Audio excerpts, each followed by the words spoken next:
One of the ways that you might be able to speed up your render both while you're working and at export is by using OpenGL. OpenGL is a language that allows After Effects to communicate to your graphics card. Now you'll notice that if I go down here to this little square with a lightning bolt, it says Fast Previews over it. This is what controls OpenGL versus Adaptive Resolution. If we use Adaptive Resolution, this is kind of like a regular way of doing things. And you'll notice that the frames have to be green here. They have to be cached into RAM before we get a real-time preview. However, if I change my Fast Preview settings to OpenGL Always On, then we don't really have any RAM settings and we could scrub through this even without having these frames loaded into RAM. And you will be able to do this if everything in your composition is supported by OpenGL. How do you know if it's supported by OpenGL? Good question. I'm glad you asked. Go back to the Fast Previews button here and go all the way down to the drop-down and select Fast Previews Preferences. This jumps you to the spot in the preferences that deals with what they call Fast Previews. It's here that you can enable or disable OpenGL.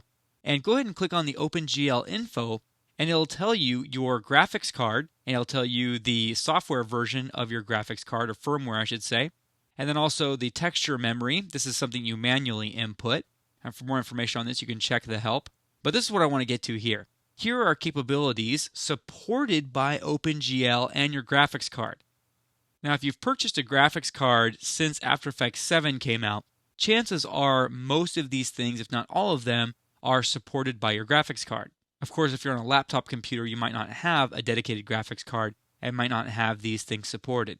But if they are supported, and you can scrub through your comp like this in real time without having to render it first using OpenGL, then you could also use OpenGL on export. I'm going to add this composition to my render queue, open up the render settings by clicking Best Settings, and if you go up towards the top, you'll see this option, Use OpenGL Renderer. And if you're confident that your composition can render entirely using OpenGL, then you can select Use OpenGL Renderer, and your composition will probably render much, much faster. Now, the danger in this is that if you have features that are not supported by OpenGL, then they just won't render at all. And I will tell you that if you're doing basic 3D, that's the kind of stuff that OpenGL was created for and likes doing a lot. You use OpenGL a lot when you're doing big CG video games and stuff like that. But as you just saw on that list, there's things like blend modes and other things that are now supported by that as well. So you might want to consider giving OpenGL a try.